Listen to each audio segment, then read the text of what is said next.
ভুল করে আমার মায়ের হাতে গেল, মায়ের হাত থেকে আমার বোনের হাতে, বোন থেকে আমাদের কাজিনদের হাতে, তারপর শেষমেশ এসে এই হতভাগার কাছে এসে চিঠি পৌঁছালো।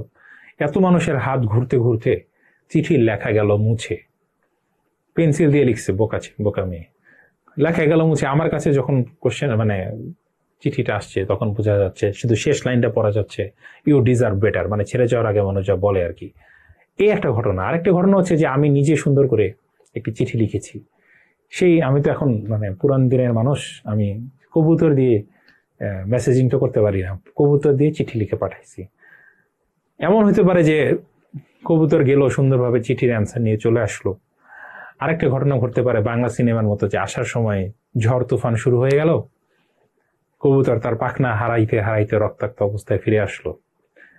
এই তিনটা ঘটনা ঘটতে পারে জীবনে। প্রথম যে ঘটনাটা বললাম সেটা হচ্ছে কাইলোম্যাক্রন মেটাবলিজম। আমার বন্ধু চিঠি নিয়ে আমার কাছে আসার কথা। আমি হচ্ছে লিভার। আমি কে? আমি হচ্ছি লিভার। এখন কাইলোম্যাক্রন করে কি, মন দিয়ে শোনেন। কাইলোম্যাক্রন ইন্টেস্টাইন থেকে ট্রাইঅ্যাসাইল গ্লিসারলটাকে নেয়। কাইলোম্যাক্রন ইন্টেস্টাইন থেকে কি নেয়? ট্রাইঅ্যাসাইল গ্লিসারলটাকে নেয়। নিয়ে ওই চিঠি টার্গেট কি? আমি কি? লিভার। তাহলে কাইলোম্যাক্রনের টার্গেট থাকে হচ্ছে সেই এই টিএজিটাকে নিয়ে কার কাছে যাবে? লিভারের কাছে যাবে। কিন্তু যেতে যেতে লিভারের কাছে আসতে আসতে তার দেখা হয়ে যায় ওই যে আমার বাবার সাথে, মায়ের সাথে, বোনের সাথে। কাইলোম্যাক্রনে দেখা হয়ে যায় বিভিন্ন পেরিফেরাল টিস্যুর সাথে, এবং ওই পেরিফেরাল টিস্যুকে সে তার মধ্যে থাকে টিএজিকে একটু একটু একটু করে দিতে থাকে। দিতে দিতে যখন আমার কাছে চিঠি পৌঁছায়, মানে কাইলোম্যাক্রন যখন লিভারের কাছে আসে, তখন কাইলোম্যাক্রন আর কাইলোম্যাক্রন থাকে না। কাইলোম্যাক্রন পরিণত হয় কাইলোম্যাক্রন র্যামনেন্টে, এবং ওই কাইলোম্যাক্রন র্যামনেন্টটা লিভারে এসে মেটাবলিজম হয়। এটাই হচ্ছে কাইলোম্যাক্রন মেটাবলিজম। 2 নম্বর যে ঘটনাটা বললাম, যে আমি চিঠি পাঠাইলাম, আসার পথে রক্তাক্ত কবুতর রক্তাক্ত হইতে হইতে ফিরে আসলো। এটা হচ্ছে ভিএলডিএল আর এলডিএল মেটাবলিজম। আমি কে? আমি লিভার। বিএলডিএল কোথায় তৈরি হয়? বিএলডিএল এর 2টা এল, তার মানে ওই লিভারে তৈরি হয়। আমি কি করি? সুন্দর করে খামের ভেতরে চিঠিটা ভরি, খামের নাম ভিএলডিএল। লিভার কি করে? ভিএলডিএল এর মধ্যে সুন্দর করে ট্রাইঅ্যাসাইল গ্লিসারলটাকে প্যাকেট করে কবুতরের মতো ছেড়ে দেয় ব্লাডের মধ্যে, যা পাখি যা, পেরিফেরিতে যা। পেরিফেরিতে গিয়ে কেন যাবে? যেন সে পেরিফেরিতে গিয়ে ট্রাইঅ্যাসাইল গ্লিসারলটাকে জমা করে আসতে পারে। ওকে, তো ভিএলডিএল কি করে? লিভার থেকে টিএজিটাকে নিয়ে পেরিফেরাল টিস্যুর কাছে যায়। পেরিফেরাল টিস্যুকে সে টিএজি দেয়। যখন এই পেরিফেরাল টিস্যুকে ভিএলডিএল টিএজি দেয়, তখন ভিএলডিএল এর নাম হয়েছে ভিএলডিএল র্যামনেন্ট অথবা আইডিয়াল। কি? ভিএলডিএল র্যামনেন্ট অথবা আইডিয়াল। এই আইডিয়ালটা কি করে পরবর্তীতে আরো ট্রাইঅ্যাসাইল গ্লিসারলকে হারায় এবং অন্য কিছু একটা নেয়, এটা আমরা পরে বলবো। তাহলে ওই ভিএলডিএল প্রথমে গেল, টিএজি কে দিল, সে ভিএলডিএল র্যামনেন্ট অথবা আইডিয়ালে পরিণত হলো। ওই আইডিয়ালটা আরো টিএজি কে হারাইলো, এবং পরবর্তীতে সে কিসে পরিণত হবে? এলডিএল এ পরিণত হবে। ওই এলডিএলটা, ওই যে কবুতর পাখনা হারাচ্ছে আস্তে আস্তে, ওই এলডিএলটা তখন লিভারে এসে মেটাবলিজম হবে। এটা হচ্ছে ভিএলডিএল এবং এলডিএল মেটাবলিজম। তাহলে খেয়াল করেন, কাইলোম্যাক্রন যখন লিভারের কাছে আসলো, বিভিন্ন পেরিফেরাল টিস্যুকে সে টিএজি দিতে দিতে আসলো। আবার যখন লিভার যখন ভিএলডিএলটাকে পেরিফেরিতে পাঠালো, সেও গিয়ে পেরিফেরিতে এই ফ্যাট টিএজি কে জমা করে আসলো। তাহলে এই ফ্যাট জমা হওয়া পেরিফেরিতে, এটা কি আমার জন্য ভালো? এটা আমার জন্য ভালো না, কারণ এটা অ্যাথেরোস্ক্লেরোসিস করবে, পেরিফেরাল ভাস্কুলার ডিজিজগুলো করবে। তাহলে আমার কি করতে হবে? হঠাৎ আমার একদিন মনে হবে যে এত চিঠি যা দিছি, তোমাদের যাদের কাছে যত চিঠি পাঠিয়েছি সব চিঠি তোমরা আমাকে ফেরত দাও। তখন আমি কি করব? পেরিফেরিতে আমার এজেন্ট পাঠাবো এইচডিএল এর মতো করে। এইচডিএল এর কাজ কি? ওই যে কবুতর যাবে সুন্দর করে চিঠি নিয়ে ফিরে আসবে, এইচডিএল করবে কি? পেরিফেরাল টিস্যুর কাছে যাবে, ওখান থেকে যত ফ্যাট কালেকশন করবে, কালেকশন করে আবার লিভারে ফিরে আসবে, লিভারে এসে মেটাবলিজম হয়ে যাবে। এই হচ্ছে গিয়ে আমার ওভারঅল লাইপোপ্রোটিন এগুলার মেটাবলিজম। তাহলে আমরা যদি প্রথমে আসি কাইলোম্যাক্রন মেটাবলিজম, আমরা একটু ইন্ডিভিজুয়ালি দেখি, খেয়াল করি। এইগুলা দেখেন, খুব মানে আপনার মুখস্থ করার দরকার নেই, আগে ক্লাসটা শুনেন, একটা মেমোরি নেন মাথার মধ্যে, যেন আপনার পড়তে গেলে সুবিধা হয়। কেমন? শোনেন, ঠান্ডা মাথায় বোঝেন যে এটা ছিল কাইলোম্যাক্রন কোত্থেকে জন্ম হয় কাইলোম্যাক্রনের? তাই তো আমরা জানি ইন্টেস্টাইন থেকে, তাই না? ইন্টেস্টাইন থেকে সে কাকে নেয়? ট্রাইএসাইল গ্লিসারলকে নেয়। তাহলে কাইলোম্যাক্রন কাকে নিল? কাইলোম্যাক্রন ট্রাইএসাইল গ্লিসারলকে নিল। কাইলোম্যাক্রনের মধ্যে জন্মগতভাবে কোন অ্যাপোপ্রোটিনটা ছিল? ApoB48। শুনেন, কাইলোম্যাক্রনটা সরাসরি ব্লাডে অ্যাবজর্ব হয় না, গাটের আর্টারিয়াল সার্কুলেশনে অ্যাবজর্ব হয় না, বরং গাটের যে লিম্ফ্যাটিক সিস্টেম আছে না আমাদের গাটে যে লিম্ফ্যাটিক, কাইলোম্যাক্রন সেই লিম্ফ্যাটিকের ভিতরে অ্যাবজর্ব হয়।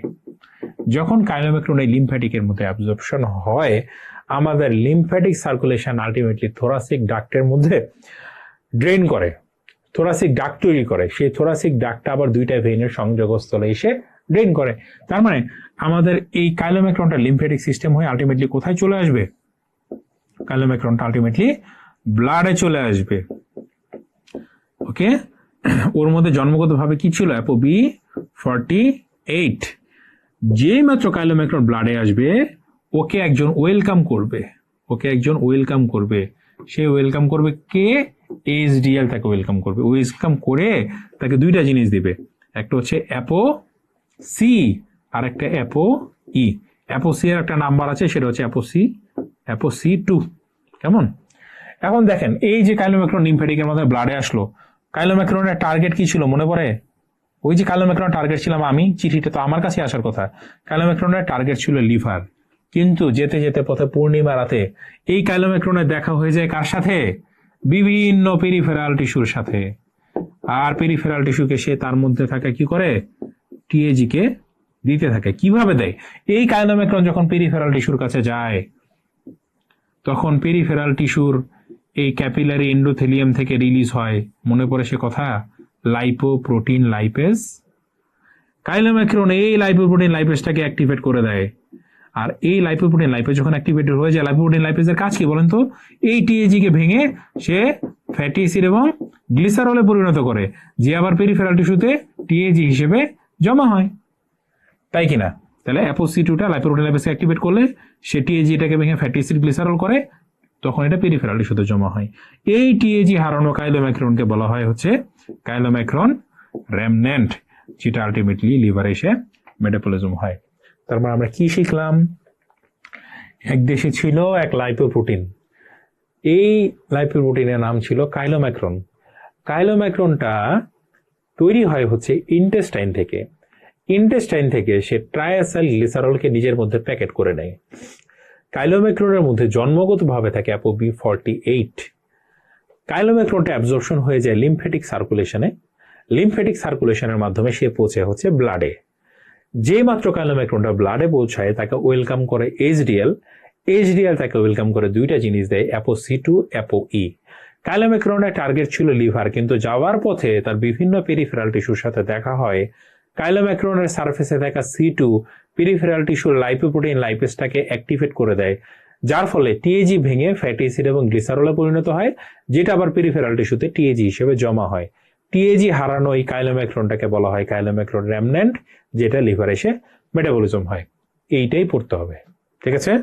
তাহলে page number 53, metabolism of chylomicron, salient feature, infinity star. শোনেন, লাইপোপ্রোটিন গুলার শুধুমাত্র স্যালিয়েন্ট ফিচার পড়বেন, ভিতরে পড়তে যাবেন না। হ্যাঁ, ভিতরে পড়লে মানে সবকিছু গুলা যাবে। শুধুমাত্র স্যালিয়েন্ট ফিচার গুলো, ইনফিনিটি স্টার, স্যালিয়েন্ট ফিচার গুলো পড়বেন, আর পাশে যে ছবিটা দেখে স্যালিয়েন্ট ফিচার গুলো পড়বেন। কেমন?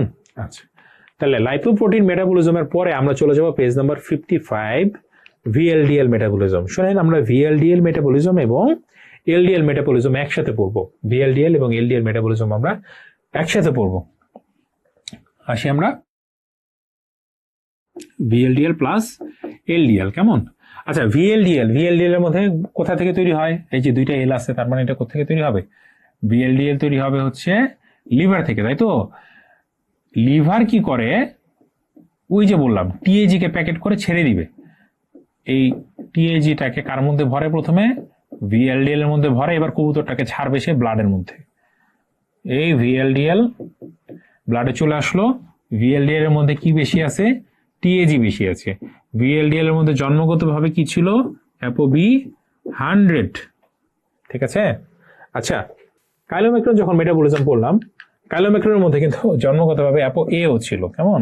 এটা বলা হয় নাই, ApoA-ও ছিল। আর VLDL এর মধ্যে জন্মগতভাবে কি আছে? ApoB100। ওকে, FOB100। আচ্ছা, তাহলে এইটা ছবিটা একটু তুলে রাখেন, স্ক্রিনশট এটা রাখেন কেমন। হ্যাঁ, তাহলে কাইলোম্যাক্রনের আপনারা এইটার একটা স্ক্রিনশট তুলে রাখবেন, যে এইটা হচ্ছে গিয়ে পড়ার সময় জাস্ট স্যালিন ফিচারটা কোরিলেট করে পড়বেন কেমন। আচ্ছা, তো এখন চলে আসেন আমরা VLDL মেটাবলিজম ছিলাম। তাহলে VLDL কি করে, এই টিএজি কে লিভার এই টিএজি কে VLDL এর মধ্যে প্যাকেট করে ব্লাডের মধ্যে ছেড়ে দেয়। ওর মধ্যে জন্মগতভাবে ছিল FOB100, ও চলে আসলো কোথায়, ব্লাডে চলে আসলো। ব্লাডে চলে আসলে VLDL কে কে ওয়েলকাম করে, ওয়েলকাম করা কার কাজ, HDL এর কাজ। HDL ওয়েলকাম করে কি দেয়, ApoC2 দেয় আর ApoE দেয়, তাই তো। আচ্ছা, এখন এই টিএজি কে নিয়ে VLDL চলে যাবে কার কাছে, পেরিফেরাল টিস্যুর কাছে। আর পেরিফেরাল টিস্যুর ক্যাপিলারি থেকে কি রিলিজ হবে, লাইপোপ্রোটিন লাইপেজ, সেই পুরান কথা। আর এই ApoC2টা কি করে, লাইপোপ্রোটিন লাইপেজটাকে অ্যাক্টিভেট করে দেয়। ও আবার কি করে, টিএজি কে ভেঙে ফ্যাটি অ্যাসিড এবং গ্লিসারলে পরিণত করে পেরিফেরিতে টিএজি হিসেবে জমা করে, তাই তো, জানি তো আমরা। তাহলে এই টিএজি যখন হারায় তখন এই VLDL এর নাম হয়ে যায় VLDL রেমনেন্ট অথবা আইডিএল। VLDL রেমনেন্ট অথবা আইডিএল। মনে রাখবেন এই আইডিএলটা না 50% লিভারে চলে যায়, 50%ই লিভারে যে মেটাবলিজম হয়ে যায়, আর 50% আইডিএল ব্লাডের মধ্যে থেকে যায়। এখন এই টিএজি হারানোর পরও এখনো এই আইডিএল এর মধ্যে কি আছে, কিছু টিএজি আছে। ওর গন্তব্য কোথায় ফিরে আসে বলেন তো, ওদেরও গন্তব্য ছিল কি, আলটিমেটলি লিভারে ফিরে যাওয়া তো ওদের গন্তব্য ছিল। কিন্তু 50% VLDL যারা পেরিফেরাল সার্কুলেশনে রয়ে গেছে, ওদের সাথে, এইটা খুব ইম্পর্টেন্ট একটু মনে রাখেন, ওদের সাথে একটা ইন্টারাকশন হয় হচ্ছে HDL এর। তাহলে কি বললাম, টিএজি কন্টেনিং লাইপোপ্রোটিনগুলোর সাথে একটা ইন্টারাকশন হয় HDL এর। আমরা জানি পেরিফেরিতে টিএজি জমা হওয়া HDL পছন্দ করে না, সে চায় না যে পেরিফেরিতে টিএজি জমা হোক, কারণ এইগুলাকে তারই আবার যে ফিরাই নিয়ে আসতে হবে, তাই না। ফলে এই HDL যখন দেখে যে এরা টিএজি নিয়ে ঘুরতেছে, লাইক আইডিএল টিএজি নিয়ে ঘুরতেছে, তখন HDL বলে কি, তোমার টিএজি আমাকে দিয়ে দাও বাবা। টিএজিটাকে দিয়ে দিল, বিনিময়ে ওই সময়ে HDL এর মধ্যে থাকা কোলেস্টেরল এস্টারকে HDL দিয়ে দেয়। তার মানে এই টিএজি কন্টেনিং লাইপোপ্রোটিনগুলোর সাথে দেখা হয় HDL এর, এই HDL এই আইডিএল থেকে কি নিয়ে যায়, টিএজি কে নিয়ে যায় নিজের মধ্যে, এবং বিনিময়ে ওই সময় বেশি থাকা কোলেস্টেরল এস্টারকে সে দিয়ে দেয়। তাহলে এই কোলেস্টেরল এস্টার রিচ আইডিএল কে আমরা কি বলবো, সবচেয়ে বেশি কোলেস্টেরল এস্টার কার মধ্যে থাকে, LDL এর মধ্যে থাকে। এবং এই LDLটা 70% লিভার এসে মেটাবলিজম হয়ে যাবে এবং 30% পেরিফেরাল টিস্যুতেই মেটাবলিজম হয়ে যাবে। তাহলে আমরা খেয়াল করি যে একটা লাইপোপ্রোটিন আছে যার নাম হচ্ছে VLDL, যার জন্ম হয় লিভারে, লিভার তার মধ্যে টিএজি কে প্যাকেট করে ব্লাডের মধ্যে ছেড়ে দেয়। VLDL এ জন্মগতভাবে থাকে FOB100, ব্লাডে আসা মাত্র তাকে ওয়েলকাম করে HDL তাকে ওয়েলকাম করে ApoC2 দেয়, ApoE দেয়। এই VLDL তখন পেরিফেরাল টিস্যুর কাছে যায়, C2 পেরিফেরাল টিস্যুতে রিলিজ হওয়া লাইপোপ্রোটিন লাইপেজকে অ্যাক্টিভেট করে দেয়, ফলে টিএজি ভেঙে ফ্যাটি অ্যাসিড গ্লিসারল হয়ে পেরিফেরাল টিস্যুতে টিএজি হিসেবে জমা হয়। এই টিএজি হারানো VLDL কে বলা হয় VLDL রেমনেন্ট অথবা আইডিএল। এটা 50% লিভারে যে মেটাবলিজম হয়ে যায়, 50% ব্লাডে বা সার্কুলেশনের মধ্যে থেকে যায়। ওদের সাথে একটা ইন্টারাকশন হয় HDL এর, HDL ওদের ভেতরে থাকা টিএজি কে নেয় এবং HDL এর ভেতরে থাকা কোলেস্টেরল এস্টারকে দেয়। এই কোলেস্টেরল এস্টার রিচ আইডিএল কে বলা হয় LDL, যার 70% মেটাবলিজম হয়ে যায় লিভারে এবং 30% মেটাবলিজম হয়ে যায় পেরিফেরাল টিস্যুতে। এটাই হচ্ছে আমার VLDL এবং LDL মেটাবলিজম। ঠিক আছে, কঠিন লাগছে? কঠিন লাগার কথা, প্রথমবার যদি কঠিন লাগে কয়েকবার দেখলে ঘটনাটা কিন্তু সিনেমার মতো, তাই না? একটু খেয়াল করে পড়লে দেখবেন খুব সহজ। তাহলে পেজ নাম্বার 55, VLDL এর স্যালিয়েন্ট ফিচার ইনফিনিটি স্টার, কেমন? আর VLDL মেটাবলিজম আর হচ্ছে কি আপনার LDL মেটাবলিজম, পেজ নাম্বার 59। এই দুইটা কিন্তু একসাথে পড়তে হবে, সিরিয়ালি এভাবে পড়বেন। প্রথমে পড়বেন কাইলোম্যাক্রন মেটাবলিজম, তারপর VLDL LDL আপনি পাশাপাশি পড়বেন, কারণ আমরা দেখাইলাম যে দুইটা কিন্তু একই সাথে হয়। হ্যাঁ, দুইটা মেটাবলিজম কিন্তু একসাথে রিলেটেড। এটা যখন পড়া হয়ে যাবে তখন আপনি চলে আসবেন এইচডিএল মেটাবলিজমে। তাহলে এতক্ষণ আমরা পেরিফেরিতে টিএজি জমা করলাম, এখন সেই টিএজিটাকে আমাদেরকে ফিরিয়ে নিয়ে আনতে হবে লিভারে। কেমন? এই কাজটা কি করবে? এইচডিএল করবে। এখন ধরেন এইচডিএল মেটাবলিজম, এইচডিএল, ঠিক আছে? এটার একটা স্ক্রিনশট নিচ্ছেন, এটা কিন্তু অবশ্যই একটা স্ক্রিনশট নিয়েন। আচ্ছা, এখন আসেন এইচডিএল মেটাবলিজম। এইচডিএলটা কোত্থেকে তৈরি হয়? আমরা জানি এইচডিএল দুই জায়গা থেকে তৈরি হয়। এইচডিএল লিভার থেকেও আসে, এইচডিএল ইন্টেস্টাইন থেকেও আসে, তাই না? আচ্ছা, এই দুই জায়গা থেকে আসলো হচ্ছে এইচডিএল। এইচডিএল এর মধ্যে জন্মগতভাবেই কি থাকে? অ্যাপো এ, মনে আছে ওই যে অ্যান্টিঅক্সিডেন্ট ভিটামিনের মতো, এ সি আর হচ্ছে apo E, apo A C আর ই। আচ্ছা, এখন এই এইচডিএল এর কাজ কি? এইচডিএল কার কাছে যাবে বলেন তো? এইচডিএল এর কাজ হচ্ছে পেরিফেরাল টিস্যু থেকে ফ্যাট কালেকশন করা। তাহলে এইচডিএল চলে যাবে তখন এই পেরিফেরাল টিস্যুর কাছে, পেরিফেরাল টিস্যুর কাছে। আমরা জানি যে অ্যাসিটেল কোয়ে থেকে কোলেস্টেরল তৈরি হয়। পেরিফেরাল টিস্যুতে যখন এক্সেস অ্যাসিটেল কোয়ে থাকবে সে তখন কোলেস্টেরল তৈরি করবে। এইচডিএল করবে, দেখবে কি যে পেরিফেরাল টিস্যুর মধ্যে অনেক ফ্রি কোলেস্টেরল জমে আছে। কি জমে আছে? ফ্রি কোলেস্টেরল জমে আছে। এখন যেহেতু পেরিফেরাল টিস্যুর মধ্যে ফ্রি কোলেস্টেরলের কনসেন্ট্রেশন গ্রেডিয়েন্টটা বেশি, ফলে এই পেরিফেরাল টিস্যুতে থেকে এই ফ্রি কোলেস্টেরলটা এইচডিএল এর ভেতরে চলে আসবে। সে পেরিফেরাল টিস্যুর কাছ থেকে কি করতে থাকবে? এই ফ্রি কোলেস্টেরল গুলাকে নিজের মধ্যে আপটেক করতে থাকবে। কিন্তু দেখেন, একটা এইচডিএল যদি 10টা পেরিফেরাল টিস্যুর কাছ থেকে এরকম করে ফ্রি কোলেস্টেরল নেয়, এত ফ্রি কোলেস্টেরলকে কেউ কি ওর ভিতরে সে জায়গা দিতে পারবে? পারবে না। ফলে এইচডিএল বুদ্ধি করে করবে কি? এই ফ্রি কোলেস্টেরলটাকে কন্ডেনসেশন করবে। কার মাধ্যমে? এস্টিরিফিকেশন রিঅ্যাকশনের মাধ্যমে। এবং এই ফ্রি কোলেস্টেরল থেকে এইচডিএল কি করবে? কোলেস্টেরল এস্টার তৈরি করবে। ফ্রি কোলেস্টেরল থেকে কোলেস্টেরল এস্টার তৈরি করবে এবং এই প্রক্রিয়ায় কাজে লাগবে হচ্ছে LCAT enzyme, lecithin cholesterol acyl transferase. তাহলে এলসিএটি কি করে? ফ্রি কোলেস্টেরলকে স্টেরিফিকেশন করে কোলেস্টেরল এস্টারে পরিণত করে। তাহলে এখন এই যে এইচডিএলটা, এই এইচডিএল এর মধ্যে এখন কি বেশি আছে বলেন দেখি? বেশি আছে হচ্ছে কোলেস্টেরল এস্টার, তাই তো? কোলেস্টেরল কালেকশন শেষ। তাহলে এইচডিএল এর ফিরে আসার কথা কার কাছে? এইচডিএল এর ফিরে আসার কথা হচ্ছে লিভারের কাছে, তাই না? আচ্ছা, লিভারের কাছে তার ফিরে আসার কথা। এখন মনে আছে যে এইচডিএল এর যেতে যেতে পথে পূর্ণিমা রাতে একটা ইন্টারাকশন হয় টিএজি কন্টেনিং লাইপোপ্রোটিন গুলোর সাথে, লাইক আইডিএল, এলডিএল, ভিএলডিএল, যাদের মধ্যে কি বেশি থাকে? টিএজি। ওই যে বলেছিলাম যে এইচডিএল টিএজি নিয়ে ঘোরাটাকে পছন্দ করে না, ফলে সে কি করেছিল মনে পড়ে? যে টিএজিটাকে সে নিজের মধ্যে নিয়ে নিয়েছিল এবং ওর মধ্যে থাকা কোলেস্টেরল এস্টারের কিছু পরিমাণ কি করলো? ওদেরকে দিয়ে দিল। এই যে কোলেস্টেরল এস্টারটাকে দিয়ে দিল, এখানে কাজে লাগবে হচ্ছে CETP, cholesterol ester transport protein, cholesterol ester transport protein. তাহলে মানে দেখেন, অলরেডি সে এখানে ফ্যাট কোলেস্টেরল কালেকশন করছে, আর এখন এই সব লাইপোপ্রোটিনের কাছ থেকে কি কালেক্ট করলো? টিএজি কে কালেক্ট করলো। মোটামুটি সব ধরনের কালেকশন শেষে এইচডিএল এখন কোথায় ফিরে আসবে? এইচডিএল এখন ফিরে আসবে হচ্ছে লিভারের মধ্যে। এখন লিভার কি করবে? যে বাবা, তুমি একটা কাজের কাজ করছো, যে এই যে বাঘে মানুষকে যে চিঠিপত্র পাঠাইছিলাম সেগুলোকে তুমি ফিরে নিয়ে আসছো। এই জন্য এই এইচডিএল কে ওয়েলকাম করার জন্য লিভারের মধ্যে একটা রিসেপ্টর থাকবে। লিভারের মধ্যে কি থাকবে? একটা রিসেপ্টর থাকবে। যখন এই এইচডিএলটা এখানে আসবে লিভারে, তখন এর উপর কাজ করবে কে? আনলোড করার জন্য কাজ করবে হচ্ছে হেপাটিক লাইপেস। তাহলে এইচডিএল যখন লিভারে আসবে, ওর উপর কে কাজ করে? হেপাটিক লাইপেস কাজ করে। তখন এইচডিএল থেকে পরবর্তীতে কি হয়?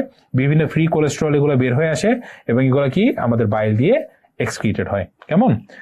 ঠিক তেমনি ভাবে লিভারে যেমন এইচডিএল এর জন্য একটা রিসেপ্টর আছে, ঠিক তেমনি ভাবে পেরিফেরাল টিস্যুর কাছে যখন এইচডিএল যায়, পেরিফেরাল টিস্যু তো জানে যে এইচডিএল এর ধান্দাই হচ্ছে আমার কোলেস্টেরল গুলাকে নিয়ে চলে যাওয়া। এই জন্য কি করবে? এইচডিএল কে রেসপেক্ট করে বস বসেন, এখানেও একটা রিসেপ্টর থাকবে। তাহলে এইচডিএল এর জন্য পেরিফেরাল টিস্যু লিভার একটা রিসেপ্টর থাকবে, পেরিফেরাল টিস্যুতে একটা রিসেপ্টর থাকবে, এবং এই রিসেপ্টরের সাথে বাইন্ড করবে হচ্ছে এইচডিএল এর অ্যাপো এ। তাহলে এই রিসেপ্টরের সাথে কে বাইন্ড করে? এইচডিএল এর অ্যাপো এ। তাহলে আমি আবার এইচডিএল মেটাবলিজমটা বলি যে এইচডিএল এর কাজ হচ্ছে পেরিফেরাল টিস্যুর কাছে যে ফ্যাট কালেকশন করা। সে জন্ম হচ্ছে লিভার থেকে এবং ইন্টেস্টাইন থেকে। এইচডিএল এর মধ্যে জন্মগতভাবে অ্যাপো এ, সি আর ই থাকে। এইচডিএল যখন পেরিফেরাল টিস্যুর কাছে যায় সেখানে দেখে প্রচুর পরিমাণে ফ্রি কোলেস্টেরল, সেই ফ্রি কোলেস্টেরলটাকে সে নিজের মধ্যে আপটেক করে নেয়। এই ফ্রি কোলেস্টেরলটাকে সে কন্ডেনসেশন করে কোলেস্টেরল এস্টারে পরিণত করে, যেখানে কাজে লাগে হচ্ছে LCAT এনজাইম। এই কোলেস্টেরল এস্টার রিচ এইচডিএল যখন লিভারে ফিরতে নেয়, ওর একটা ইন্টারাকশন হয় টিএজি কন্টেনিং লাইপোপ্রোটিনগুলোর সাথে। সে টিএজিটাকে নেয় এবং তার মধ্যে থাকা কোলেস্টেরল এস্টারের কিছু পরিমাণ দিয়ে দেয় এদেরকে। তখন কি কাজে লাগে? CETP, cholesterol ester transport protein. এই ফ্যাট কালেকশন করে এইচডিএল যখন লিভারের মধ্যে ফিরে আসে, লিভারের মধ্যে একটা রিসেপ্টর থাকে এবং এইচডিএল লিভারে আসার পরে এর উপরে কি কাজ করে? হেপাটিক লাইপেজ কাজ করে। এই যে পেরিফেরি থেকে ফ্যাট কালেকশন করে লিভার এইচডিএল যে নিয়ে চলে আসলো, এই ঘটনাটাকে বলা হয় RCT, রিভার্স কোলেস্টেরল ট্রান্সপোর্ট। কি বলে? Reverse cholesterol transport. আপনারা আগে পেজ নাম্বার 58 আসেন, পেজ নাম্বার 58 আসেন। দেখেন factors facilitating RCT, factors facilitating RCT। দেখেন তো মিলে কিনা। প্রথমে লেখা আছে কি দেখেন, এইচডিএল রিসেপ্টরস অন পেরিফেরাল টিস্যু। তাহলে এই যে দেখেন তো HDL receptor on peripheral tissue পাওয়া গেল। আচ্ছা, তারপরে দেখি তো এইচডিএল রিসেপ্টরস অন হেপাটোসাইটস। এই যে দেখেন তো HDL receptor on the hepatocyte. তারপর দেখি তো যে apo A which acts as ligand for HDL receptor. তাহলে অ্যাপো এ যেটা কার সাথে? এইচডিএল রিসেপ্টরের সাথে বাইন্ড করবে। তাহলে apo A which is a ligand for HDL receptor পাওয়া গেল। আচ্ছা, তারপরে দেখি আমরা যে LCAT যার কাজ কি করে? ইট কনভার্টস কোলেস্টেরলকে কোলেস্টেরল এস্টারে পরিণত করে। তাহলে LCAT কি পাইলাম আমরা? এই LCAT যে কোলেস্টেরলটাকে কিসে পরিণত করছে? কোলেস্টেরল এস্টারে পরিণত করছে। তারপরে কি আসলো? CETP, ও কি করলো? ট্রান্সফার করলো cholesterol ester from HDL to other lipoprotein. তাহলে ট্রান্সপোর্ট করলো cholesterol ester from HDL to other lipoprotein. আর লাস্টে হচ্ছে হেপাটিক লাইপেজ। এই হচ্ছে হেপাটিক লাইপেজ। তাহলে এই হচ্ছে কি মেটাবলিজম? HDL metabolism. এবং এইচডিএল মেটাবলিজমের এখন স্যালিয়েন্ট ফিচার যেটা পেজ নাম্বার 57, স্যালিয়েন্ট ফিচারে শুধু ইনফিনিটি স্টার দিবেন। খুব সহজ। জাস্ট শুধু ফিগারটা পাশাপাশি রেখে একটু কল্পনা করে পড়বেন, একটু কোরিলেট করে পড়বেন, তাহলে দেখবেন খুবই সহজ। কেমন? আচ্ছা, তাহলে এই হচ্ছে আমার লাইপোপ্রোটিনগুলোর মেটাবলিজম শেষ করলাম, RCT আমরা শেষ করলাম। এখন আমরা চলে আসবো, দেখেন তো followings are true for HDL synthesis only in liver. শুধু কি লিভারে সিনথেসিস হয়? না, লিভারও সিনথেসিস হয়, ইন্টেস্টাইনও সিনথেসিস হয়। Is a reservoir of apoprotein. সত্য কিনা? সে তার মধ্যে রিজার্ভ আছে বলেই তো সে অ্যাপো সি আর অ্যাপো ই সবাইকে গিফট করে বেড়াচ্ছে, তাই না? তাই তো। Is a bad lipoprotein. Bad হলো সে তো ফ্যাটটাকে, পেরিফেরি ফ্যাটটাকে জমা হইতে দিল না, সে good lipoprotein. Plays important role in reverse RCT, তাই না? এতক্ষণ তো আমরা RCT বললাম। আপটেক করলো ফ্রি কোলেস্টেরল পেরিফেরাল টিস্যু থেকে। সত্য। আচ্ছা, এই গেল। এখন আমরা চলে আসবো lipoprotein lipase is needed for metabolism of. দেখেন তো লাইপোপ্রোটিন লাইপেজ কার মেটাবলিজমে হেল্প করে? এই অ্যান্সারটা কিভাবে আমরা দিব? আচ্ছা, প্রথমে আমাদের মাথায় রাখতে হবে যে লাইপোপ্রোটিন লাইপেজ কার উপরে কাজ করে। মনে আছে? সারাদিন বলছি লাইপোপ্রোটিন লাইপেজ ট্রাইএসাইল গ্লিসারলকে ভাঙে, টিএজির উপর কাজ করে। তাহলে বলেন আপনি টিএজি কন্টেনিং লাইপোপ্রোটিন কারা? টিএজি কন্টেনিং আমি লিখে দিলাম না, যে টিএজি কন্টেনিং হচ্ছে মেনলি দুইটা, সবচেয়ে বেশি কাইলোম্যাক্রন, তারপর বেশি VLDL। তার মানে যেহেতু টিএজি এদের মধ্যে বেশি থাকে, তার মানে লাইপোপ্রোটিন লাইপেজও এদের উপরেই কাজ করে। তাহলে কার উপরে কাজ করবে? একটা হচ্ছে কাইলোম্যাক্রন আর একটা কে? VLDL। হয়েছে? এটা গেল। এখন চলে আসেন page number 61, functions of lipoprotein. এখানে 3টা স্টার দিবেন আর এইচডিএল এর ফাংশনের মধ্যে ইনফিনিটি স্টার দিবেন। এখানে 3টে স্টার দিবেন, HDL এর ফাংশনের মধ্যে ইনফিনিটি স্টার দিবেন। এখন চলে আসেন page number 62, enzymes and proteins. Enzymes and proteins involve in lipoprotein metabolism. ঠিক আছে, এটা আপনারা আমাকে পড়াবেন, আমার পড়ানোর কিছু নেই। দেখেন তো এলসিএটি, মনে পড়ে এলসিএটির কথা? সে কি করেছিল বলেন তো? HDL এর কাজ করেছিল। HDL এ কি করেছিল? এস্টিরিফিকেশন করেছিল, কোলেস্টেরলকে কোলেস্টেরল এস্টারে পরিণত করছিল, তাই কিনা? এলসিএটির অ্যাক্টিভেটর বলছিলাম মিস্টার 124, 1A1 A2 A4, তাই কিনা? আর এটা রিভার্স কোলেস্টেরল ট্রান্সপোর্ট HDL ওখানে কাজ করে। এখন আসেন লাইপোপ্রোটিন লাইপেজ, মনে আছে যে ক্যাপিলারি এন্ডোথেলিয়াম থেকে এটা রিলিজ হয়েছিল, ওই ক্যাপিলারি এন্ডোথেলিয়ামের ওখানে এসে কাজ করছিল, তাই না? এটা কি করেছিল? টিএজি কে ভেঙেছিল। এই যে কিছুক্ষণ আগে যেটা বললাম, কার টিএজি কে ভাঙবে? কাইলোম্যাক্রন আর VLDL, কারণ ওদের মধ্যেই টিএজি থাকে। আচ্ছা, মনে পড়ে লাইপোপ্রোটিন লাইপেজকে অ্যাক্টিভেট করেছিল ক্লিভস ইনটু 2 C2, একে অ্যাক্টিভেট করেছিল C2। আর আমরা শুরুতেই ডিসকাশনে বলেছিলাম লাইপোপ্রোটিন লাইপেজকে অ্যাক্টিভেট করে ইনসুলিন, আর ইনসুলিন ইনঅ্যাক্টিভেট করে রাখে হরমোন সেনসিটিভ লাইপেজকে। তার মানে লাইপোপ্রোটিন লাইপেজ অ্যাক্টিভেট করে কাকে? ইনসুলিন অ্যাক্টিভেট করে কাকে? লাইপোপ্রোটিন লাইপেজকে। হ্যাঁ, আর C2 যদি অ্যাক্টিভেট করে, ইনহিবিট করবে কে? C3, আর একটা ইনহিবিটর কে? A2, তাই না? আচ্ছা, এখন আসেন hepatic lipase. Hepatic lipase, hepatic লাইপেজে আপনি লেখেন সব ডিএল এক্সেপ্ট VLDL। VLDL এর মেটাবলিজমে লাইপোপ্রোটিন লাইপেজের রোল নাই। ওকে, আচ্ছা, তারপর দেখেন হচ্ছে সিইটিপি দেখেন HDL এর সাথে কি করছিল দেখেন তো? HDL থেকে কোলেস্টেরল এস্টারকে ট্রান্সপোর্ট করছিল এই লাইপোপ্রোটিন গুলোর মধ্যে না? তার মানে আলটিমেটলি সবার মেটাবলিজমে এই সিইটিপি হেল্প করলো না, তাই না? তাই তো। আচ্ছা, তাহলে দেখেন তো রিঅ্যাকশনটা কি? রিঅ্যাকশন হচ্ছে transfer of cholesterol ester from HDL to ApoB containing circulating lipoprotein. কেমন? আর মেটাবলিক ফাংশন RCT। এই তাহলে মোটামুটি আমাদের লাইপোপ্রোটিন মেটাবলিজম শেষ হয়ে গেল। এখন আমরা শুধুমাত্র পড়বো যে সবচেয়ে মানে one of the important topic সেটা হচ্ছে মেটাবলিক ফুয়েল। কোন অর্গান কাকে মেটাবলিক ফুয়েল হিসেবে ইউজ করে? ঠিক আছে, আচ্ছা আসেন পেজ নাম্বার 63। হ্যাঁ, পেজ নাম্বার 63 দেখেন, আপনাদের এখানে 2টা চার্ট দেওয়া আছে। একটু এগুলো নিয়ে কনফিউশন হয়, আমি একটু মানে আমি যেভাবে বলছি একটু সহজ করে লেখেন। হ্যাঁ, প্রথমে লেখেন অর্গান, তারপর লেখেন হচ্ছে নর্মাল কন্ডিশন, তারপর হচ্ছে ফাস্টিং, আর একটা হচ্ছে স্টারভেশন। ওকে, এখন নর্মাল কন্ডিশন, প্রথমে আমি অর্গানগুলোর নাম লিখি। প্রথমে ধরেন হচ্ছে ব্রেনের পর আমরা পড়বো হচ্ছে হার্টের পরে পড়বো হচ্ছে স্কেলেটাল মাসল, তারপর হচ্ছে লিভার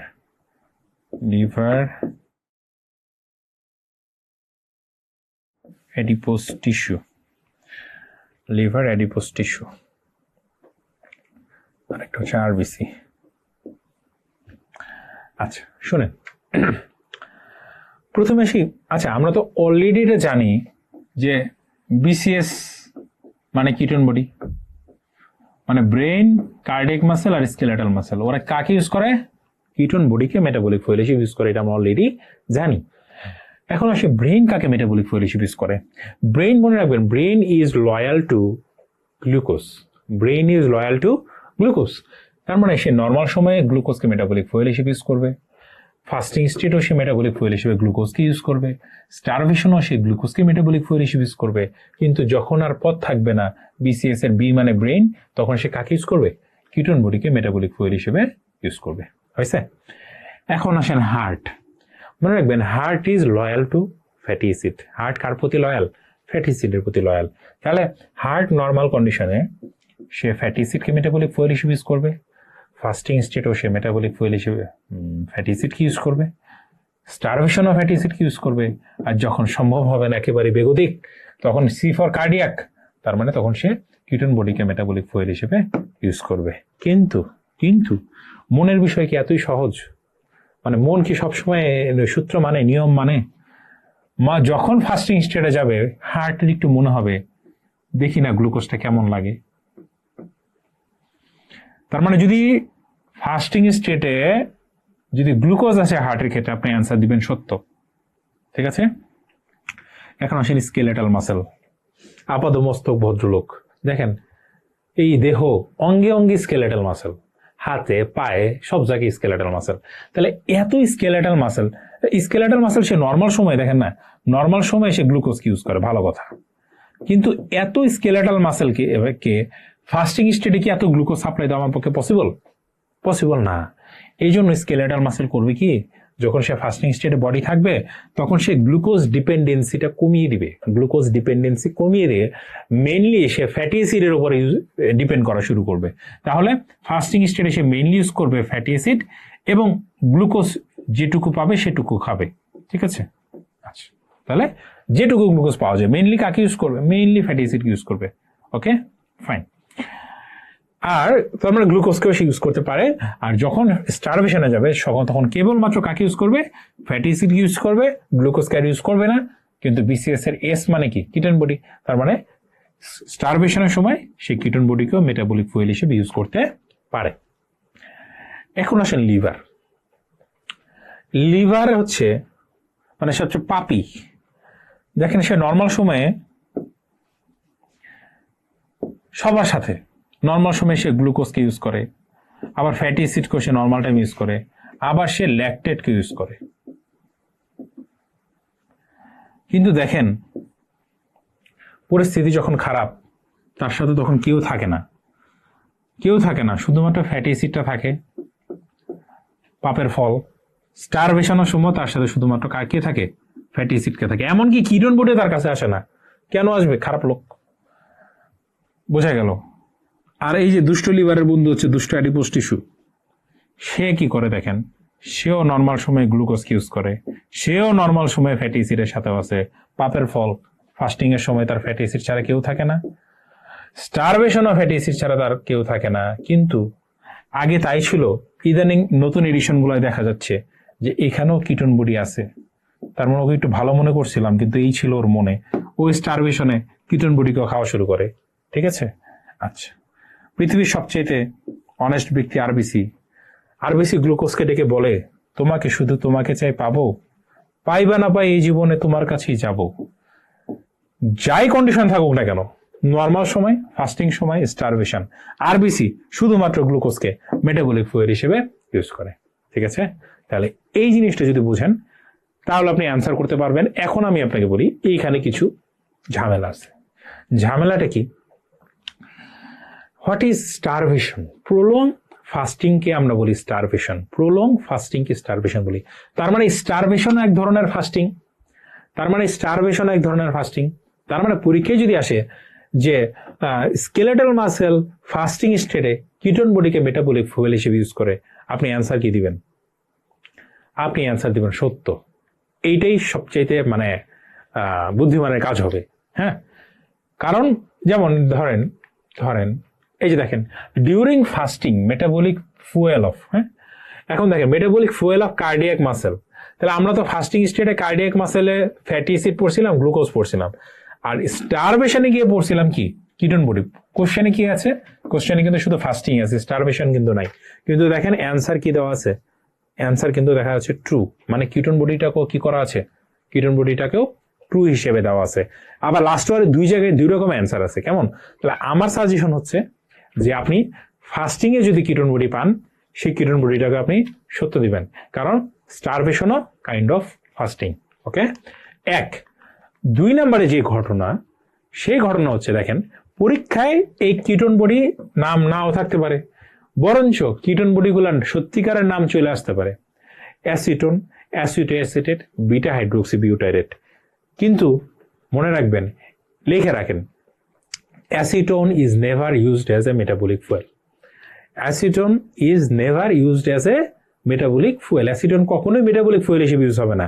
তাহলে কিটোন বডি জায়গায় পরীক্ষায় যদি অ্যাসিটোন থাকে, অ্যান্সার কিন্তু ফলস। যদি থাকে বিটা হাইড্রোক্সি বিউটারেট অ্যান্সার সত্য, যদি থাকে অ্যাসিডো অ্যাসিডেট অ্যান্সার হবে সত্য। ঠিক আছে, তাহলে এইটা, তাহলে এই একটা ফ্যালাসি, স্টারভেশনটা একটা ফ্যালাসি, আর হচ্ছে এই কিটোন বডির নাম একটা ফ্যালাসি। এই জিনিসগুলো খেয়াল করলে আপনি সুন্দর করে অ্যান্সার করতে পারবেন। ঠিক আছে, তাহলে এর মাধ্যমে শেষ হলো আমাদের মেটাবলিজম অংশটা। জানি আপনাদের ব্রেইন এখন খুবই স্যাচুরেটেড হয়ে গেছে, দরকার হলে ব্রেক নিয়ে এক কাপ চা খেয়ে আসেন। অনলাইন ক্লাসের এই এক সুবিধা, চাইলেই মেন্টরের মুখ বন্ধ করে দেওয়া যায়, কেমন? আচ্ছা, এই সুযোগটাকে কাজে লাগান। এখন আসেন, আচ্ছা শোনেন, এই যে আগের কোশ্চেনটা যে বললাম, তাহলে এই যে বিসিএস এর সাথে তাহলে আরেকটা জিনিস কি অ্যাড করে নেবেন? অ্যাডিপোজ টিস্যু, মনে থাকবে? এটা ভুল করেন না। তাহলে বিসিএস তো হইলই, আবার কার কথা বললাম?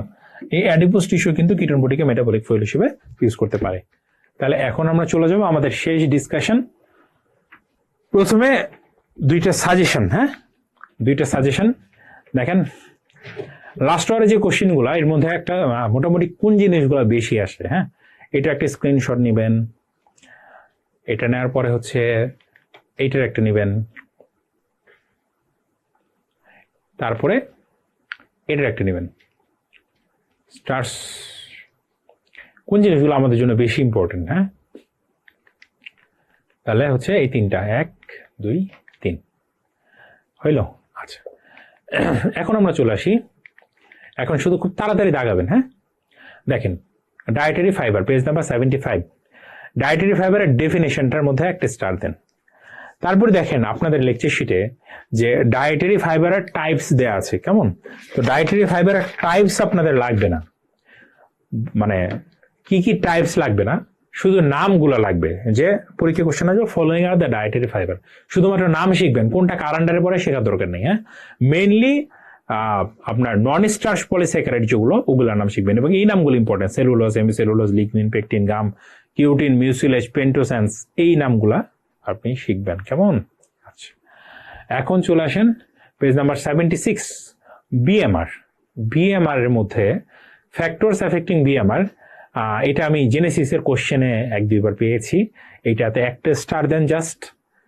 তারপরে হচ্ছে গিয়ে এখানে নিচে যেখানে কিছু প্যাথোলজিক্যাল কন্ডিশন দেওয়া আছে, যেখানে বিএমআর বাড়ে, বিএমআর কমে, এখানেও একটা স্টার দেন, জাস্ট একটা স্টার দিয়ে রাখেন। এখন চলে আসেন পেজ নাম্বার 79। 79-এ দেখেন ম্যারাসমাস এন্ড কোয়াশিওকর, এই একটা বক্স দেওয়া আছে, এখানে 3টে স্টার দেন, 3টে স্টার দেন। দেখেন ম্যারাসমাস শুরুই হচ্ছে এই যে মারামারি করতে এনার্জি লাগবে না, মারামারি করতে এনার্জি লাগবে। তো তার মানে ম্যারাসমাস কি ডেফিসিট? Energy deficit. আর কোয়াশিওকর হচ্ছে প্রোটিন ডেফিসিট। এইটাই কিন্তু পরীক্ষার হলে কনফিউশন হয়। তাহলে প্রোটিন ডেফিসিট যদি হয়, তাহলে প্রোটিন ডেফিসিয়েন্সির যে ফিচার, ইডিমা, মুন ফেস, এগুলো কোথায় বেশি হবে? এগুলো সব কোয়াশিওকরে বেশি হবে। ঠিক আছে, তাহলে ম্যারাসমাস আর কোয়াশিওকরের পার্থক্যটা আমরা পড়বো 79, পেজ নাম্বার 80। দেখেন hazards and complications of obesity. Hazards and complication of obesity, এখানে 2টে স্টার দিবেন আপনি। তারপরে চলে আসেন মিনারেলস। শোনেন, মিনারেলস থেকে ঘুরে ফিরে 2 জায়গা থেকে 90% কোশ্চেন আসে। সেটা হচ্ছে মানে খুবই পানি ভাত একটা কোশ্চেন আসে পরীক্ষায়, সেটা হচ্ছে ট্রেস এলিমেন্ট গুলার নাম বা মাইক্রো মিনারেলস গুলার নাম, এটা। আর 2 নম্বর যেখান থেকে সবচেয়ে বেশি কোশ্চেন আসে সেটা হচ্ছে জিঙ্ক। মানে জিঙ্ক রিলেটেড সামনে যা পাবেন পৃথিবীতে তাই পড়বেন, কারণ জিঙ্ক থেকে এত ইম্পর্টেন্ট, জিঙ্ক থেকে বারবার কোশ্চেন আসে। তাহলে দেখেন তো মিনারেলস এর মধ্যে পেজ নাম্বার 82-তে আসেন, দেখেন ক্লাসিফিকেশন দেওয়া আছে, একটা হচ্ছে ম্যাক্রো মিনারেলস আর একটা হচ্ছে মাইক্রো মিনারেলস। আপনি শুধুমাত্র নামগুলা পড়বেন, আর মাইক্রো মিনারেলস এর নামগুলো হচ্ছে ট্রেস এলিমেন্ট। এইটা তো ইনফিনিটি স্টার, কত জি স্টার, তারাই রটিয়ে দিবেন ট্রেস এলিমেন্টস এর নামগুলো। আচ্ছা, 1 গেল। আর শোনেন, এই যে আপনাদের নামের গুলোর সাথে আপনাদের লেকচার শিটে যে নামগুলো আছে, সেই নামগুলোর সাথে এই নামগুলো অ্যাড করেন, silicon, fluorine, nickel, vanadium, arsenic, এই লাস্টের এই নামগুলো অ্যাড করে নেন যেগুলো নাই। ঠিক আছে, এখন দেখেন জিঙ্ক হচ্ছে ইনফিনিটি স্টার, পেজ নাম্বার 84। যা আছে জিঙ্ক থেকে যাই পান তাই পড়েন। এখন শুনেন, জিঙ্কের মধ্যে সবই পড়বেন, ডেফিসিয়েন্সি সিমটম আরো 1 কোটি স্টার দিয়ে পড়বেন। ডেফিসিয়েন্সি সিমটমের মধ্যে কয়েকটা জিনিস আপনি লেখেন। যা আছে সেগুলো তো থাকবেই, সাথে কয়েকটা জিনিস অ্যাড করেন। লেখেন mental lethargy, mental lethargy, neurosensory deficit, mental lethargy, neurosensory deficit. ঠিক আছে, যদি লিখতে মানে আমার সাথে তাল মিলাতে না পারেন তাহলে আমাকে আমার মুখটা বন্ধ করে রেখে তারপরে লিখবেন, কেমন? তাহলে mental lethargy, neurosensory deficit, thymic atrophy, thymic atrophy, hypothyroidism, hypothyroidism একটি স্টার মার্ক দিবেন। তারপর লিখবেন immune dysfunction, immune dysfunction, dry skin, acne, eczema, dry skin, acne, eczema, acrodermatitis, hair loss, dry skin, acne, eczema, acrodermatitis, hair loss.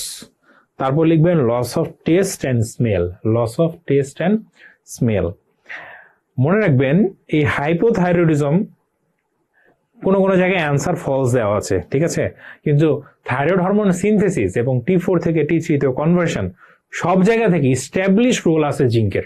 ঠিক আছে, তাহলে hypothyroidism আসলে পরীক্ষায় চোখ বন্ধ করে সত্য দিবেন। ওকে, তাহলে এইটুকু যদি লেখা হয়, এইটুকু যদি লেখা হয়, পেজ নাম্বার 86-এ আসেন। 86-এ দেখেন কিছু ডেফিসিয়েন্সি ফিচার্স আছে। দেখেন এই বক্সটার 3 নাম্বার পয়েন্ট কপার, কপারে দেখেন play role in iron absorption, iron অ্যাবজর্পশনে কপারের রোল আছে 1। তারপর 5 নাম্বার পয়েন্টটা দেখেন যে কোবাল্ট, দেখেন it is a constituent of vitamin B12। তাহলে দেখেন তার মানে কোবাল্ট কি অ্যানিমিয়া করবে, তার মানে কোবাল্ট কি করবে, ম্যাক্রোসাইটিক অ্যানিমিয়া করবে, তাই না? আচ্ছা আচ্ছা, তারপর দেখেন ম্যাঙ্গানিস, ম্যাঙ্গানিস, ঠিক আছে।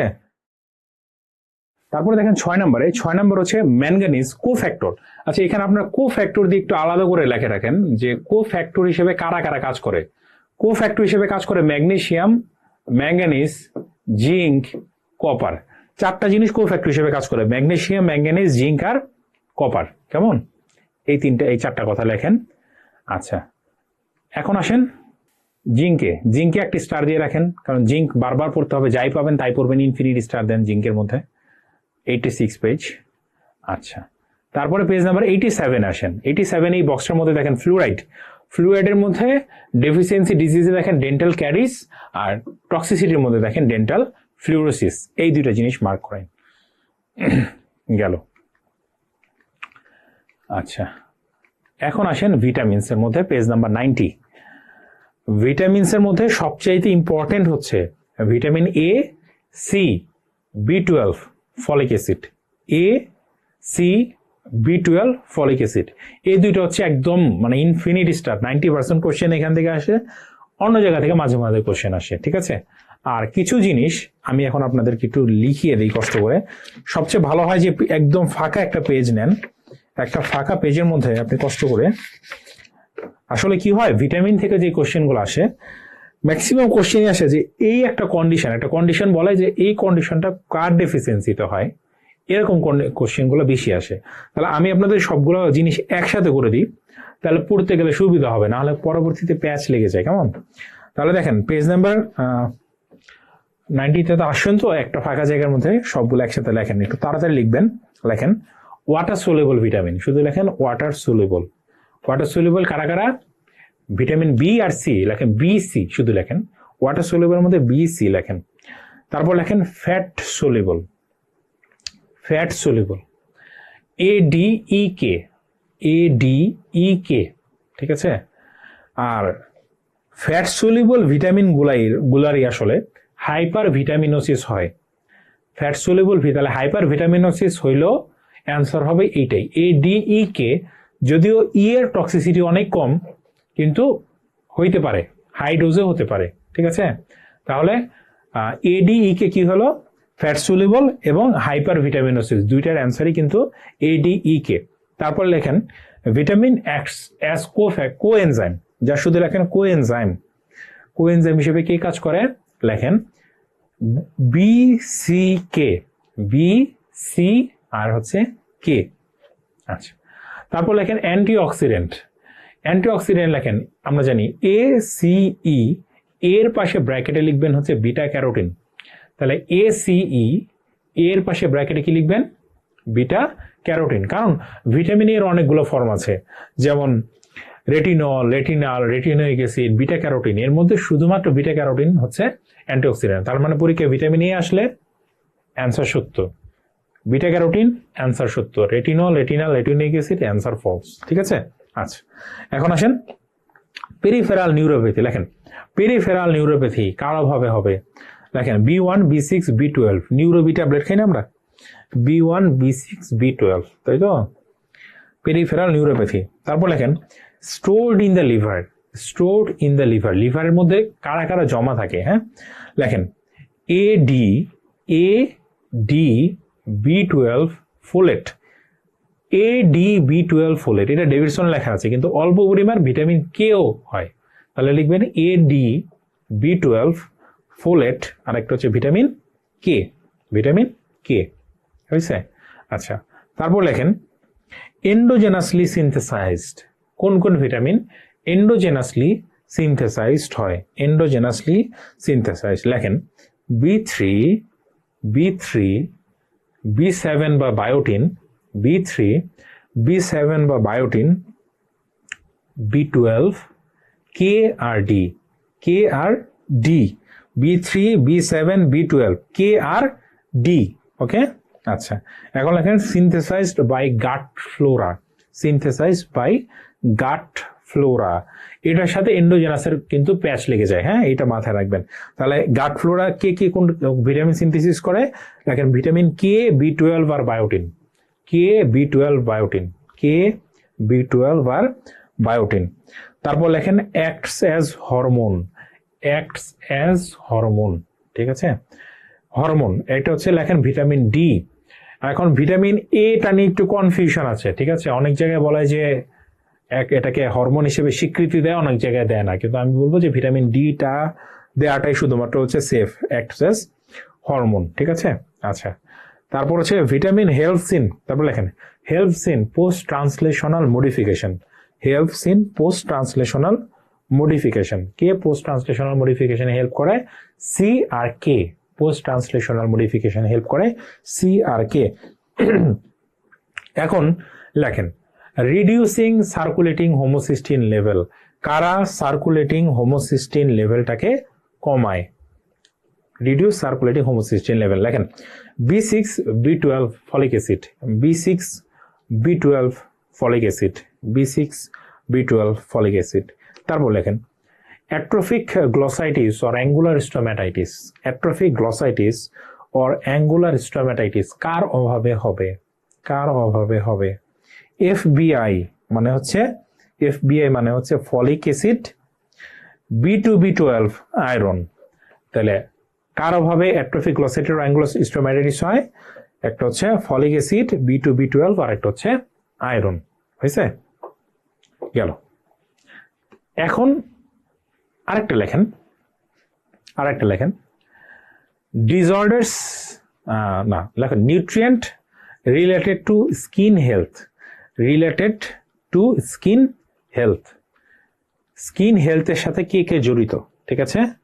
এইটা লাস্ট হওয়ার পরে বের করবেন, এটা হোমওয়ার্ক দিলাম আমি। এখন আসেন page number 90, classifications of vitamins. দেখেন ফ্যাট সলিউবল, ওয়াটার সলিউবল, এই যে দেখেন একটা বক্স দেওয়া আছে ফ্যাট সলিউবল ভিটামিন আর ওয়াটার সলিউবল ভিটামিনের। হ্যাঁ, এইটার শোনেন, আমরা তো ABCD দিয়ে পড়লাম, পরীক্ষায় চলে আসবে হচ্ছে কেমিক্যাল নেম দিয়ে, তখন তো ঝামেলা হয়ে যাবে। তার মানে প্রত্যেকটার কেমিক্যাল নেম কিন্তু ভালো করে মুখস্থ করতে হবে। হ্যাঁ, আচ্ছা, যে vitamin E tocopherol, vitamin K phylloquinone, মেনাকুইনন, এগুলো কিন্তু ইম্পর্টেন্ট পরীক্ষায়।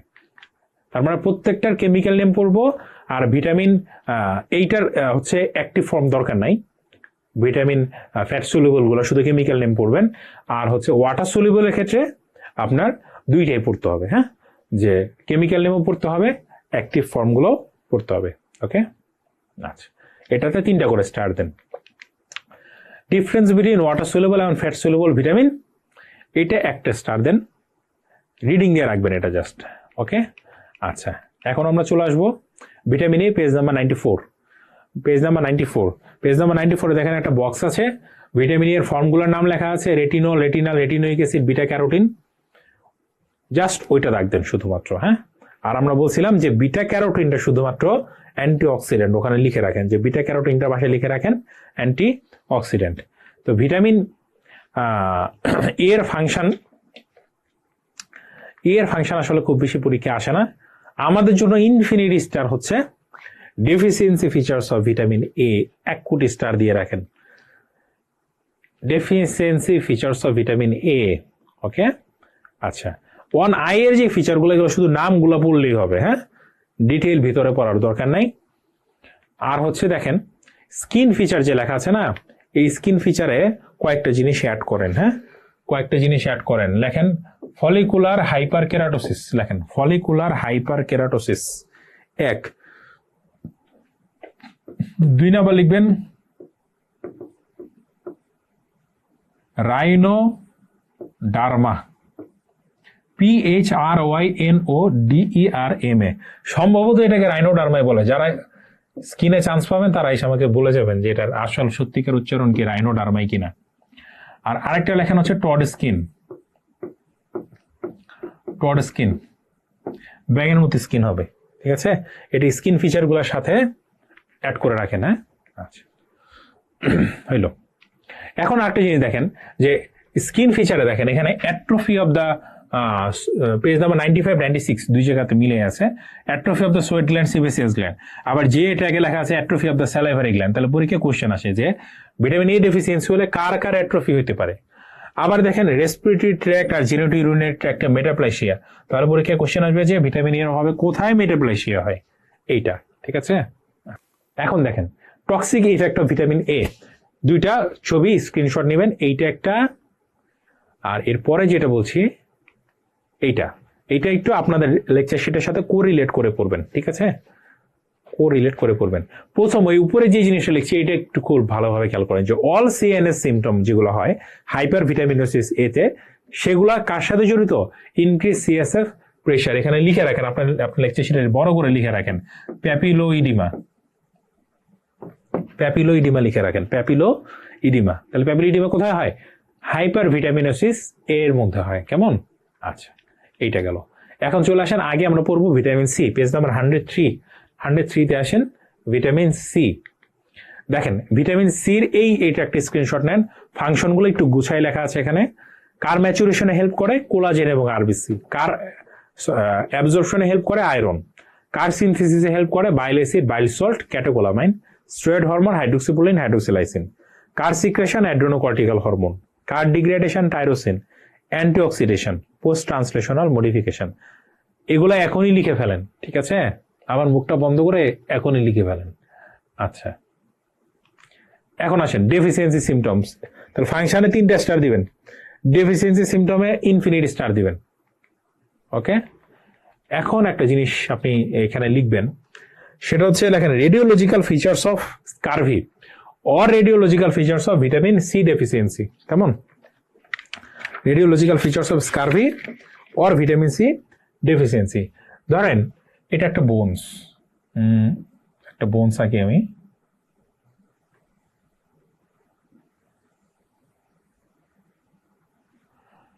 এই বোনসের কর্নার গুলো এরকম ইরেগুলার হয়ে যাবে, হ্যাঁ।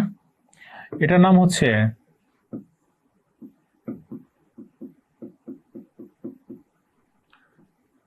Corner sign of Park, corner sign of Park 1।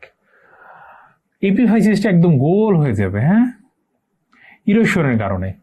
এটার নাম হচ্ছে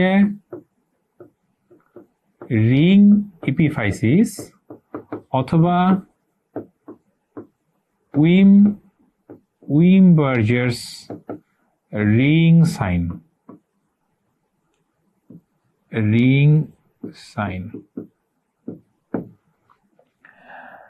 এখানে একটা জোন অফ ক্যালসিফিকেশন দেখা যাবে, যেটার নাম হচ্ছে ফ্র্যাঙ্কেলস,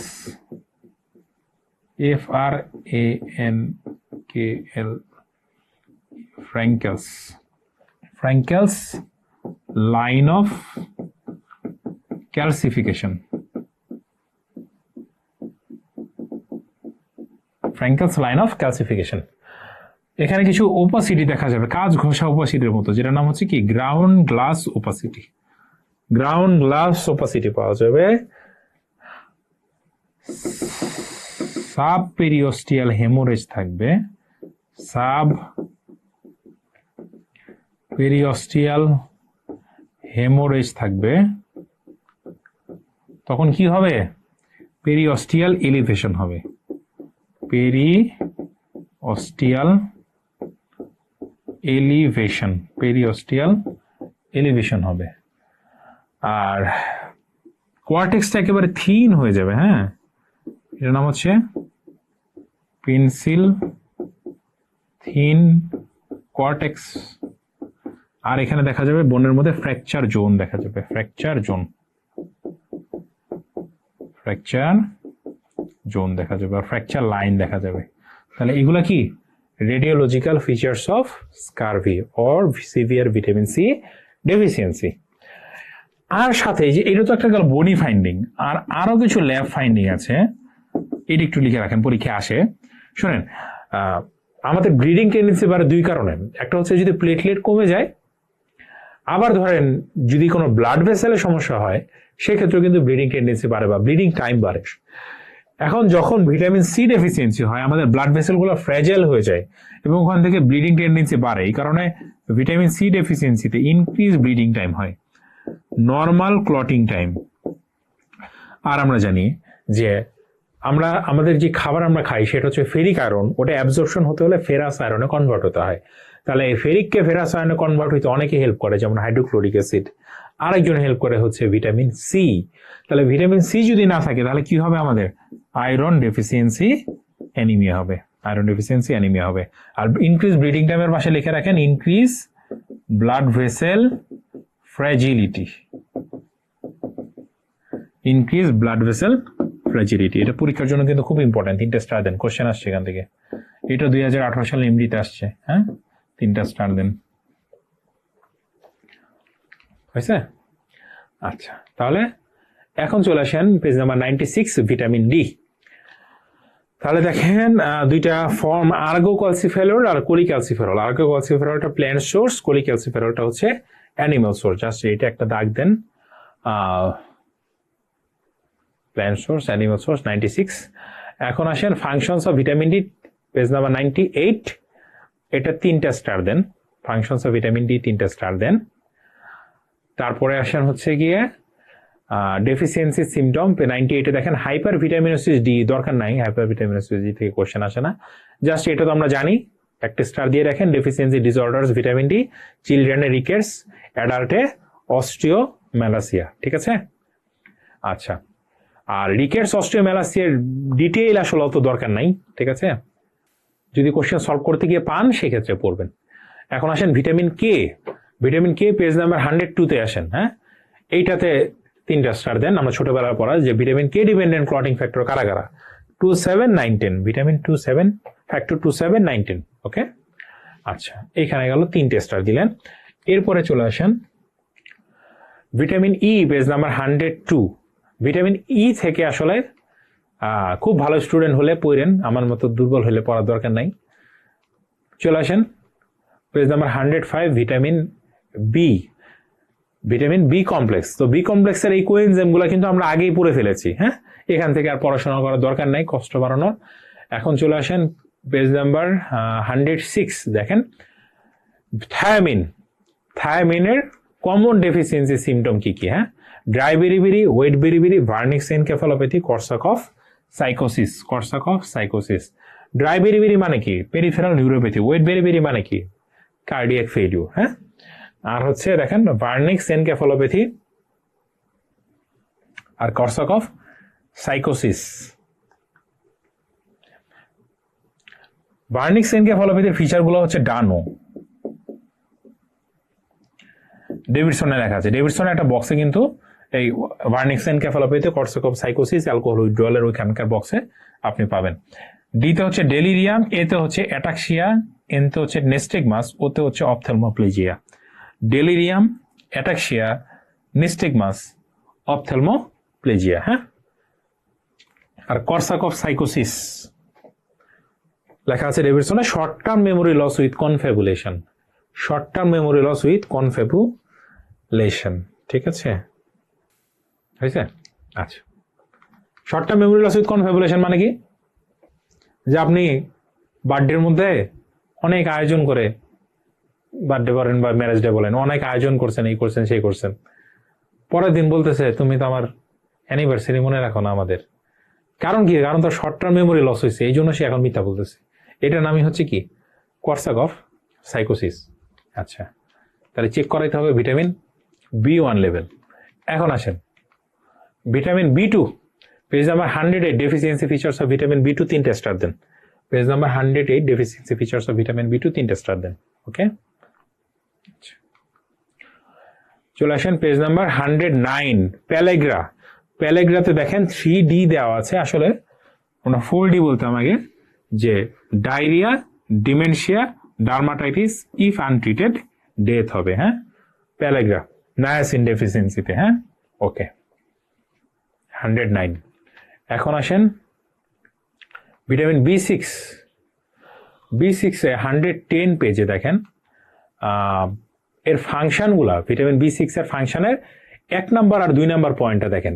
মনে আছে যখন আমরা ট্রান্সঅ্যামিনেশন পড়েছিলাম, তখন আমরা বলেছিলাম কি পাইরিডক্সিন কাজে লাগে, ভিটামিন B6 কাজে লাগে। হ্যাঁ, আচ্ছা, আরেকটা হচ্ছে গ্লাইকোজেনোলাইসিস, এটি একটু খেয়াল রাখবেন। হ্যাঁ, দরকার হলো এই গ্লাইকোজেনোলাইসিসের জায়গায় আপনি লিখে রাখবেন যে ভিটামিন কোএনজাইম হিসেবে কে কাজ করে, গ্লাইকোজেনোলাইসিসে B6 কাজ করে, এটা গ্লাইকোজেনোলাইসিসের ওখানেই লিখে রাখবেন।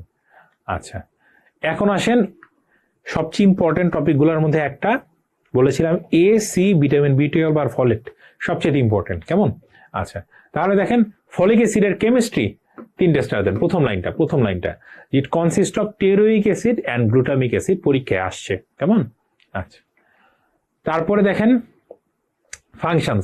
ফাংশনসে 2টে স্টার দেন, আর ডেফিসিয়েন্সি ফিচারে 3টে স্টার দেন। 4 নম্বর পয়েন্টে ইনফিনিটি স্টার দেন, কারণ এইটা পরীক্ষার জন্য ইম্পর্টেন্ট, যে neural tube defect, spina bifida, anencephaly, meningomyelocele. ঠিক আছে, এটা পরীক্ষার জন্য ইম্পর্টেন্ট। আচ্ছা, এখন আসেন ভিটামিন B12 ইনফিনিটি স্টার। এর মধ্যে কেমিস্ট্রি খুব ইম্পর্টেন্ট। কেমিস্ট্রিতে 3টে স্টার দেন, যে কি থাকে, কোবাল্ট কন্টেইনিং কোরিন রিং থাকে, এবং এই কোরিন রিংটা আবার কি দিয়ে তৈরি হয়, 4টা পাইরল রিং দিয়ে তৈরি হয়। কোবাল্ট কন্টেইনিং কোরিন রিং থাকে, কোরিন রিংটা কি দিয়ে তৈরি হয়, আবার পাইরল রিং দিয়ে তৈরি হয়। ঠিক আছে, আচ্ছা, এরপরে চলে আসেন, সোর্স অত লাগবে না, ডেফিসিয়েন্সি ডিসঅর্ডারস ইনফিনিটি স্টার। আচ্ছা, আমি জিনিসটা এইভাবে লিখছি এই কারণে যে প্রথমে দেখেন আপনাদের 1 নম্বর পয়েন্টে লেখা আছে মেগালোব্লাস্টিক অ্যানিমিয়া, 3 নম্বর পয়েন্টে লেখা আছে এটা হচ্ছে হাইপার হোমোসিস্টিনেমিয়া অ্যান্ড অ্যাথেরোস্ক্লেরোসিস, আর 2 নম্বর আছে নিউরোলজিক্যাল ডিসঅর্ডার। এখন নিউরোলজিক্যাল যে ডিসঅর্ডারটা, এইটা আপনি পড়বেন হচ্ছে ডেভিডসনের এই বক্সটা থেকে। ঠিক আছে, মেডিসিন ফ্যাকাল্টির বাইরের ভাইয়াপুরাও কষ্ট করে ডেভিডসনের এই বক্সটা থেকে দরকার হলে স্ক্রিনশট নিয়ে রাখেন, নিয়ে খাতায় লিখে রাখবেন। ঠিক আছে, এই জায়গা থেকে পড়ে ফেলবেন। ওকে, সময় ঘনিয়ে এলো, বেলা গেল চলে, বিদায় বলার সময় চলে আসলো। সবাই যে যেখান থেকে আজকে কষ্ট করে এতক্ষণ ধরে এই লেকচার ক্লাসটা করলেন, সবাইকে অনেক ধন্যবাদ। আপনাদের সবার সুস্বাস্থ্য কামনা করছি। রেসিডেন্সি, ডিপ্লোমা যে পরীক্ষায় দেন না কেন, সেখানে সাফল্য কামনা করছি। দোয়া করবেন সবাই। আসসালামু আলাইকুম।